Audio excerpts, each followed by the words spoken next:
મારું નામ હારૂન જુમ્મા ત્રાહિયા, ગાંધીનગરી રહેવાસી. અમે છેલ્લા 8 મહિનાથી રજૂઆતો લેખિતમાં બધું આપેલું છે.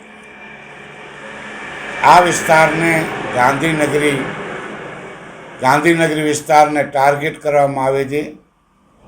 વસ્તુ એ છે કે જે ડિપ્યુટી એન્જિનિયર છે અત્યારે સિટી 2માં, તે વાડિયા ઘડી અમે રજૂઆતો કરતા 90 કમ્પ્લેન અમારી વિસ્તારની, ત્યારે વરસાદના કારણે કે એમરજન્સી કોઈ લેન્ડના કારણે કોઈ કામ થતું હોય તમને વાંધો નથી, પણ વાડિયા ઘડી અત્યારે તમે જોઈ શકો છો, તમે મીડિયાવાળા બેઠા છો, લાઇટ છે અત્યારે, આ પોઝિશનમાં અમે જીવીએ છીએ.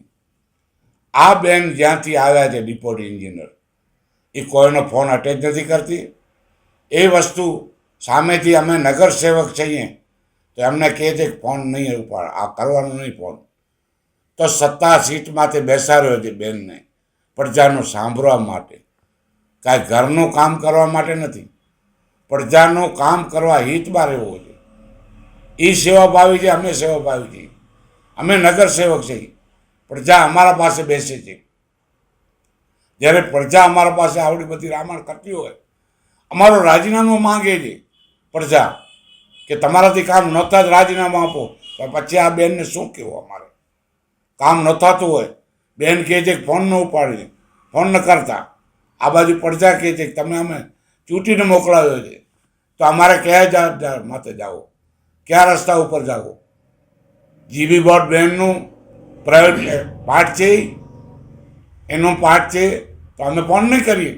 સરકારી ન હોય તો, સરકારી છે તો અમે ફોન કરશું ને આ કામની જવાબદારી પ્રજા પાસે અમે લઈ ને પહોંચી છે.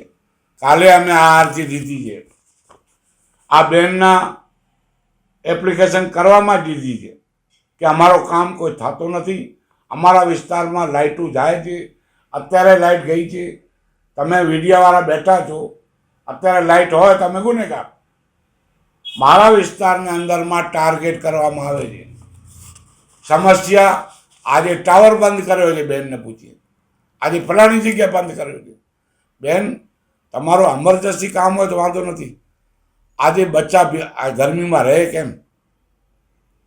બુજુર્ગ માણસ આજે ગરમીમાં રહે કેમ લાઇટ વગરનું? તો આ લાઇટનું મારો એટલો જ તમારા સંદેશથી પહોંચાડવો છે કે મારો વિસ્તારના અંદરમાં આ વસ્તુ વાડિયા ઘડી જ્યારે બનાવ બને છે તો ન બને ને તાત્કાલિક એનો અમલ થાય. બરાબર? અમને બેનની દુશ્મની શું છે? મેં પઠાણી પહેર્યા છે એ એને નડતર છે? આવી રીતે જો અત્યારે હું મુસ્લિમ ડ્રેસ પહેરી ફરું છું તો બેનની પસંદ નથી કે આ કોઈક આવે છે, જાય છે, અડગીનિયાથી છે, એ વખતથી નહીં ચલાવી રહી. અમે ભારતીય નાગરિક છીએ, ભારતીય પબ્લિકે અમને મત લઈને ચૂંટ્યો છે, તો અમે આ કામ કરવાના છીએ. બેન નહીં કરે તો ઉપરથી કરાવી લેશું, પણ આનો છેડો લેશું છેડ સુધી. પછી જે આમાં રૂકાવટ આવે તે છેલ્લે ભાગે ધારણા ઉપવાસમાં તો અમે બેસી જશું. આ અમારું કામ નહીં થાય તો લાસ્ટ મારી પ્રજા કાલે પણ હતી 25-30 જણાની. મેં કીધું અમારો પ્રેમથી કામ કરતા હોય તો અમારે આવડો ઝુંબેશ લઈને ન જવું પડે. એના માટે સંતોષના કારણે મેં ફકીર મોહમ્મદભાઈ અમારા આગેવાનને, કિશોરદાન ગઢવીને આગેવાનને વાત કરી. મને કે આપણે બધા ભેરા જઈ અને અધિકારી સાહેબને રૂબરૂ બધી ચર્ચા કરી લઈશું. હવે આનું તાત્કાલિક નિર્ણય લે તમે મીડિયા મારફતથી, અને તમે અત્યારે જોઈ શકો છો કે અત્યારે અમે લાઇટ વગરના બેઠા છીએ. આવી રીતે તો અમને 1 માસ થયો આમને આમ લાઇટ વગરના જઈને. એક દી બિલ બાકી રહી જાય છે તો એનો કર્મચારી આવી કરીને કનેક્શન કાપી જાય. તો શું પૈસા મફતના આપીએ છીએ? જે અમને લાઇટ સુવિધા નથી આપી શકતા તો એ લોકોને શું કરવું? હવે માટે મહેરબાની કરી ને આ લાઇટનું વહેલી તકે સોલ્વ થાય. એમરજન્સી હોય અમે નથી કહેતા કે ભલે ભાઈ થઈ શકે, પણ આ તો રોજનું થયું છે. રાતના 3 વખત લાઇટ જાય, દિવસના 8 વખત લાઇટ જાય, તો એનું કયા શું વાત હકીકત સમજમાં નથી આવતી કે ટાર્ગેટ નથી તો પછી આ છે શું. અત્યારે તમે જોઈ શકો છો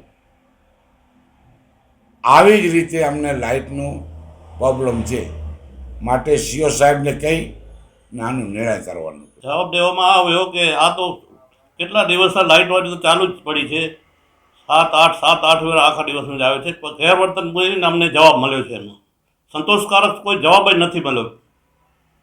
તો આજે અહીંયાની સ્પર્ધા તમારા કને આવે છે, આજે મત આપીને તમને વિજય બનાવ્યા. આ નાગરિકો પણ ઘણા પરેશાન છે, તો એના માટે હવે નગરસેવકો શું રણનીતિ કરશે? પબ્લિક રીતે અમારામાં થઈ જોઈએ ને દબાણ, જો તમે રાજીનામું આપી દો, શું કામ તમે નગરસેવક થયા છો? તમને જવાબ તો આપવો જ પડે ને. સંતોષકારક એમને જવાબ અમે ના આપીએ તો એ અમારો પણ વિરોધ કરે, તો અમે જીબીનો શું કામ વિરોધ ન કરીએ? તો હવે શું તમે માંગ રાખશો? ધારણા ઉપર બેસશું. જો અમને જવાબ નહીં મળે તો ધારણા માટે પણ બેસશું અમે.